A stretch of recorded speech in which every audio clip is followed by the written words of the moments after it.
and welcome to the 1%ers Performance Podcast, coming to you from Combermary and Gadigal Country in Australia.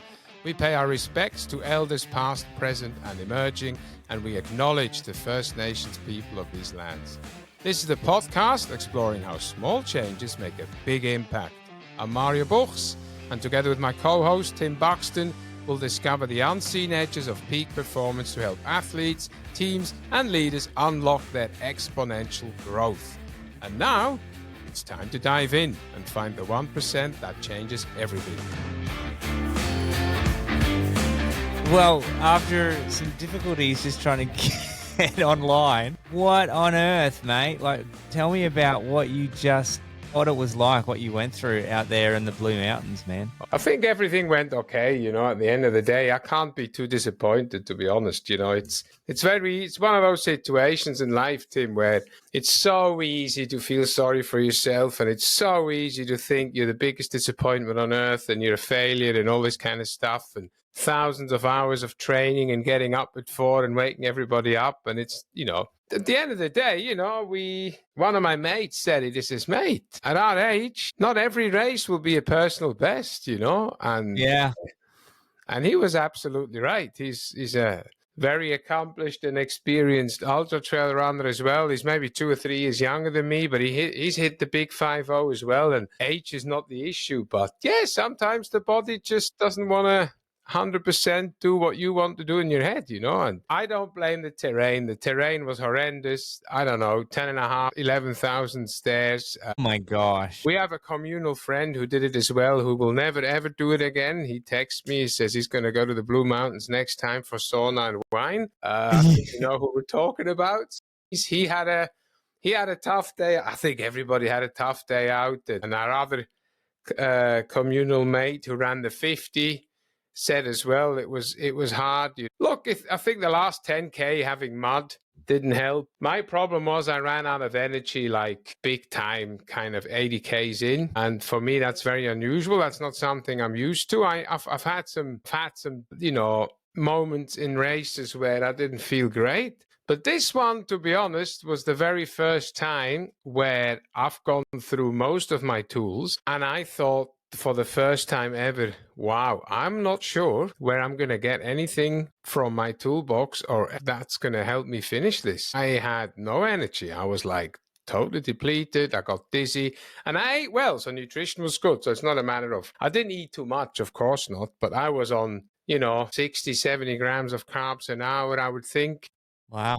Some better hours. Towards the end, I'm used to not having that much to drink. But every aid station where the crew went to, they gave me what I needed, and how far apart are these aid stations? Are they every 10 Ks? Are they every The first aid station uncrewed was 16, so you can replenish. You can get your bananas, your chippies, and I had enough electrolytes of my own or sports drink to get me through to 37. Then there was one at 27, I think, where again you could replenish water. And then it got a bit warm and sunny, but it's not hot. We're in Australia. It was maybe 15, 16, 17 degrees. I had my bucket hat on. And I do remember getting really thirsty all day, and that's very unusual. And I kept drinking. It's just interesting. And I heard it from others as well, that they ran out of water and they were thirsty and it wasn't a hot day. So I don't know if there was something in the elements or... So the first time I saw my crew was at 37. So they gave me my food, what I usually have, and more gels, my chia seed gels. And then also another sports drink, which then got me through to the next. There was another mini aid station, just a water point at 45. And then you run back into Katoomba, so you go up Nellis Glen. It's a big staircase. I'm not quite sure off the top of my head how much elevation you do, but you're in the valley and you go back up. So it's kind of, you can see from far away where you need to go. Then you come into the aquatic center, and there I was about 45 minutes to an hour late. Half of that was... What do you mean by 45 minutes? Like be for to my projected time. Okay. What I wanted to do. So I wanted to get there in 6:45. And I got there in 7:35, 7:40, something like that. I mean, I did have a delay in the beginning because there's an area called, let me have a look. There's usually, it's called the Taros Ladder, but they call it, hold on one moment, Duncan's Pass. So yeah, normally in a normal year, you can go down Taros Ladder or you can go around. This year, there's no option. You had to go around. So because there was group 1 and group 2 already going through, there was about a 25, 30-minute delay probably. I mean, some people had 2 hours. This is also why they then upped the silver buckle to 15 hours for the males and the women to 17 and this kind of stuff. So yeah, I got okay there. And look, then it started to just feel a bit harder than I thought it should be. And I ran well and moved okay. Where was it? What? You said your body's a bit broken. Where are you kind of feeling it the most at the moment? Oh, just depleted. So kind of, yeah, it used a lot. It used a lot out of, took a lot out of me, to be honest. Yeah. More than it probably should. But then again, it's 100 frigging Ks. Eh? It's like in the mountains, 4,500 meters of elevation. And yeah, and the Say that again. How many? I've about 5,000 kilometers. Yeah. 4,500 meters of elevation. And just lots of stairs, which suck it out of you, down, up. So, yeah, obviously my quads are sore. Your quads are got to be, I was going to say. They're pretty smashed, So I'm doing some cold plunging every morning. And not ice baths, but I have a plungy pool in the garden. It's quite cool now. Yeah. So it's cold enough to give me a bit of a throw. Yeah, look, it's an interesting one. I've never felt it like that. Look, happy that I finished because there was moments where I wanted to. There was never a moment where I'm like, oh no, I'm giving up. But I've, again, new mantra. It's like I've created, whereas my last K was like rad. That's when I started this run all day mode, when I just started the race and said, mate, this is what we do. We're just going to run all day. And this time my mantra was, mate, this is what you're here to do today. You've got nothing else on. You're not going to go do gardening. I like it. You've not got anybody to visit. You've got nothing to do at home. You're not cleaning your car or changing your tires or whatever. This is what you're doing here today, Saturday, whatever day it was, 17th of May, whatever. Done, right? This was non-negotiable. This is the one non-negotiable, right? Yeah, it was non-negotiable. It was like there was not even so there was never a query of not getting it done, right? Because there was a lot of DNFs. The 100-miler was going on at the same time. So there was people out there who ran 60 Ks more than this. I had one of my runners do it. I had 2 of my runners pace other runners. So it was kind of, everything got a bit. And I'm like, hey, if they can, they're still out there or they're nearly finished and they've done it for the whole day of Friday. So no excuses as always. So I need to figure out what was going on. I was going to do a blood test. I'm wondering if my iron is just on that where it's like enough for 100K, good enough for your daily business. But yeah, I don't know. I'll see. That's it. Recap. Goldfish moment. Forget about it. It's not great. It was an hour slower. Forget about it. You just completed another 100 kilometers. And that's the thing. Like, it is just to finish is. I know people that have went in last year to finish and they had to pull out at like 80 something kilometers, and you're like, wow, you're on the home stretch. And I'm sure that's probably the hardest part is around the 80 kilometers when you don't have the finish line enough in sight to get you that like adrenaline, I guess, for the final bit. But they came back this year and crushed it and got the finish, and that alone is just unbelievable. People like me are just are amazed. And so the expectations you might have of yourself or the disappointment is really in your own world, really, to be honest, because we all look in awe at like such an achievement. So look, it helps that this was my 8th 100K, or my 8th 100K finish. You know how it hurts. You know what to do. You know how to get through it. This is the difficult part. I mean, I'm actually quite convinced if this would have been my first, I wouldn't have finished. So I have to be quite honest, But also I knew what was coming, so that's also not good. So if it's your first, you haven't got a clue what the last 22 and the last aid station look like. So there's pros and cons. There is, and sometimes your first is like, well, I've got to finish my first. Correct. You know, This is it, whatever it takes. And you don't have any tools. The only tool is just to keep moving. Whereas, yeah, if you know what's coming, then you think, oh, I shouldn't feel like this at 78. And I knew it was going to be hard because you've got an 8K downhill. And then from then on in, it's just all uphill. Back into the finish with 951 stairs to finish off the last 800 meters, So if you know that, it's like, okay. And then it was like, yeah, the mud, it doesn't help. There was like 10 foot, ankle deep mud the last 10K. That doesn't help, in the dark, and it started raining as well. But look, I love that kind of stuff. This is the problem, and it started raining. I says, bring it on. What else have you got? Bring me hail, bring me snow, whatever, This is just how I operate. I'm a little bit weird when it comes to that. I says, I'm already broken. Bring it, bring whatever you have, and yeah. And they did, it came in cold and rain and all that kind of stuff. So yeah, always good fun, always good to finish something. But yeah, my expectations are normally quite high, not high, but kind of, I know what my capabilities are. And, I'm nowhere near professional level or elite level, but I know what my body is capable of doing. I've done it before. I've done this course, a similar course, in 2.5 hours quicker. I've done an easier course in 3 hours quicker, 3 hours and 15 minutes quicker. So I know how to get around the Blue Mountains, but it's okay. I'm happy. that's a question I have, like, how much do you need to know about the course before you do it? Is it just follow the track, or does it help to really know like a bit about the course? That is a very individual thing. So, I've run many races where I didn't have a clue. And then I've run races where I memorized more or less a lot of it. So it depends on how well marked the course is. So when I did this for the very first time, so I can just speak for myself, in 2017, I ran UTI 100 for the first time. And it rained all week. And then they had to change the course on the last night.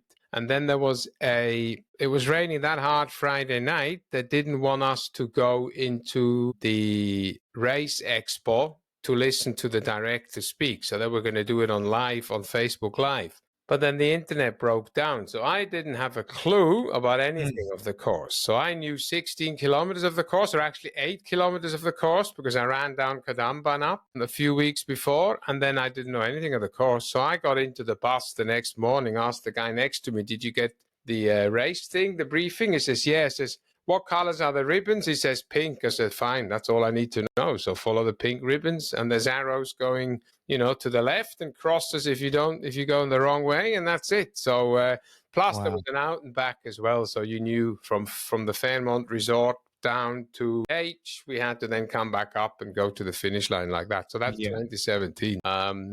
Yeah. But then again, I've done Alpine Challenge, the 100 miler, and I spent 3 days on the course. Doing 120 Ks of it, knowing there's not a lot of marking out there. So you kind of need to know the course, but there's an app that you can use, which is offline, which helps you guide along. Yeah.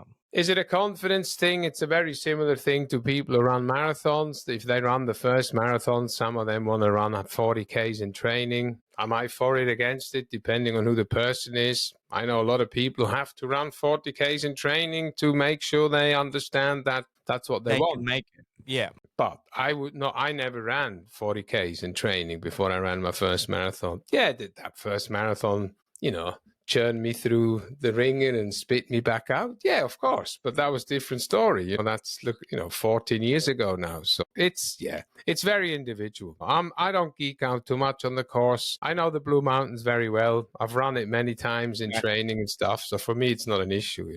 But it surprises me still every time how many freaking stairs there are. Yeah, no, that's brutal. I couldn't imagine doing that many stairs. I could barely make it up to the.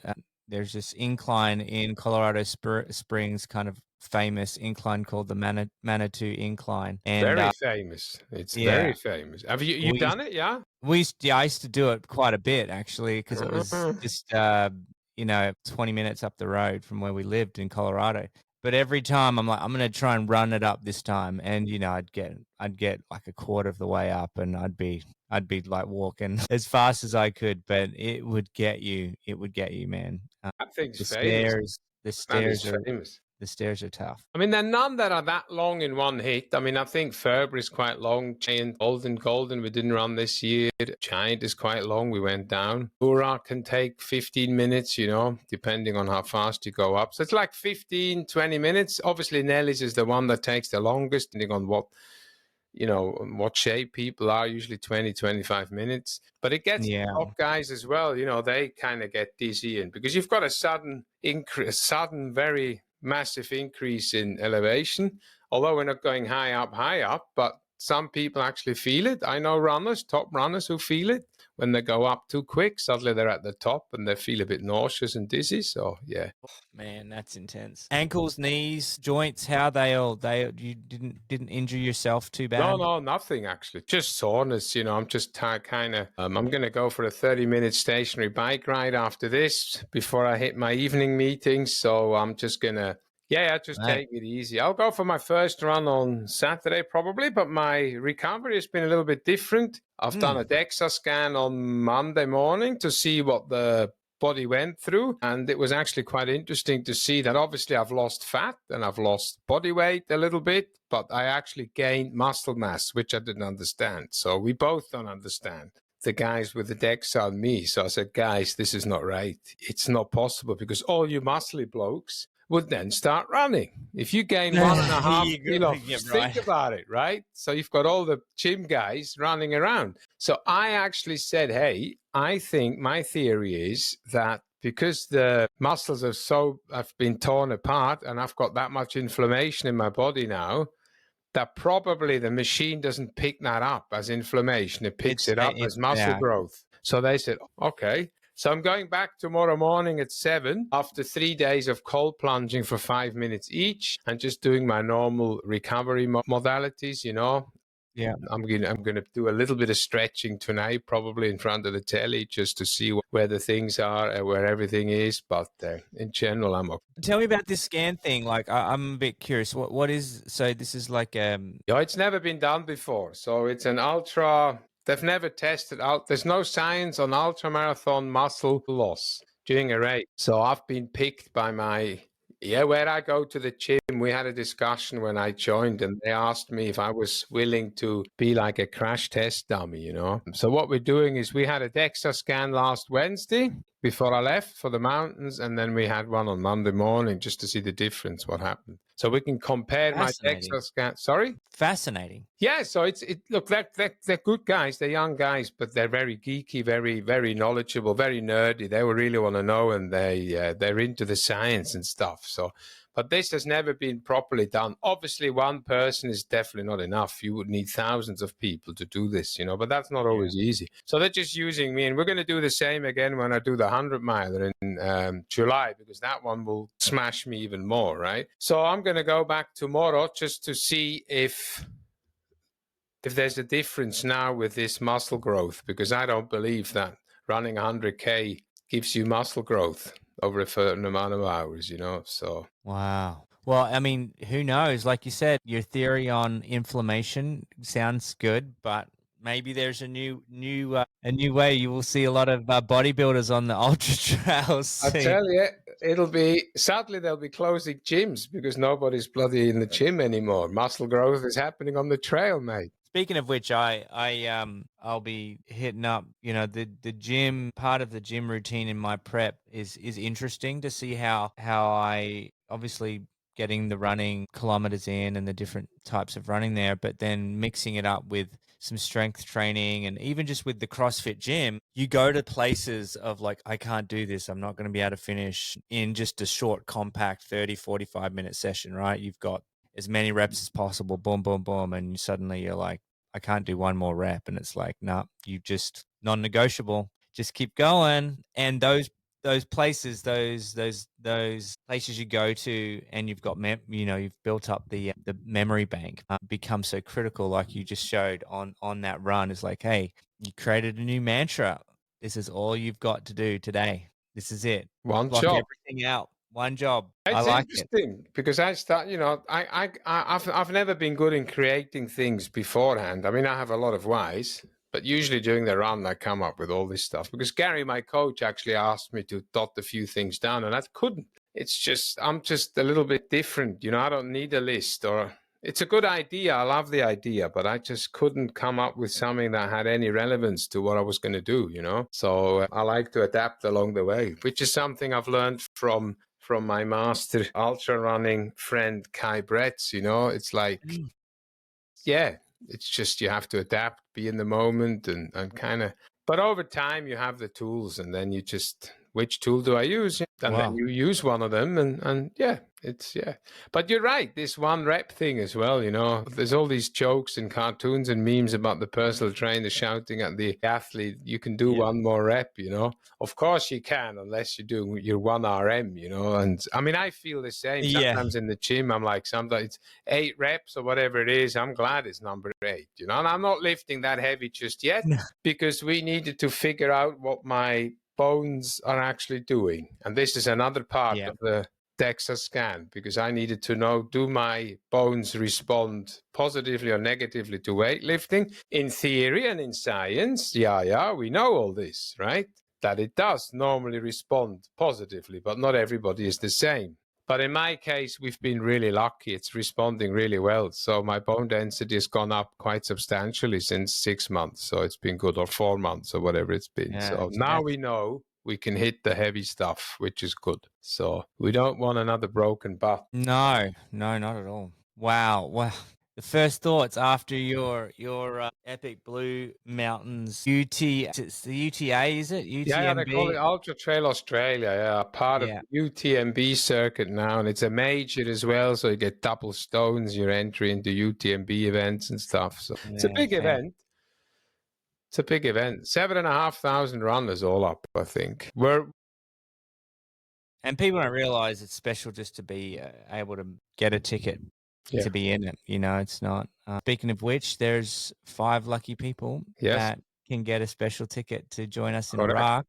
That's still 4 months away. You've still got a 100-miler of your own to complete in Port Macquarie, is it? Yeah, Port Macquarie. And training is definitely kicking up a notch for me. And it's exciting. I think that the amazing thing about these experiences, you've just immersed yourself in the Blue Mountains, and like you said, that a mutual friend of ours is like, next time I go, I just want it to be a pleasant, enjoyable, relaxing experience, and not a kick up the ass. But there's something still healing. There's something still magical about traversing God's country, this incredible planet of ours, and to be able to go to some of the most remarkable places on earth, and to always be surprised, to be like, I thought it was like this, but it completely blew me away. Were there any moments on the trail and the Blue Mountains when you're like, man, this is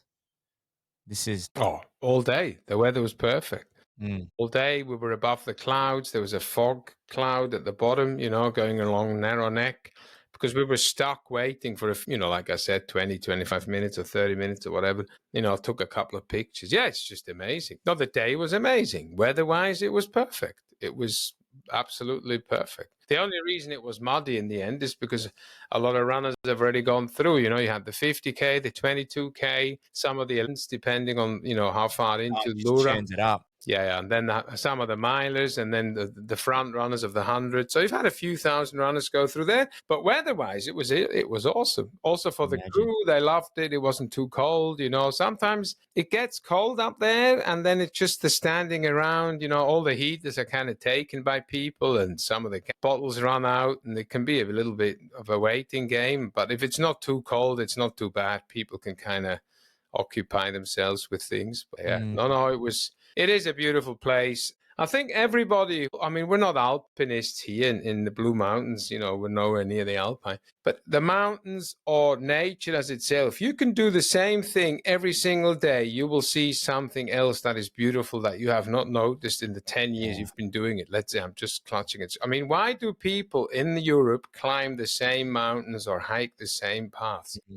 Because they see something different every year or every time they go out. Nature is just the best. There's new flowers, new trees, different whatever. The clouds, how they move. It's beautiful. Yeah. It reminds me, I remember we would always go to the mountains where we lived, surrounded by mountains in Saran, and I can't wait to take you there, Mario. I mean, it's just one of the magical things. And that they're the proverb of the Kurdistan region and the Kurdish people is the mountains are our only friends. That is literally their proverb. In fact, I've even got a book. It's written by a Kurdish guy, No, Behruz but the Bukhani. mountains.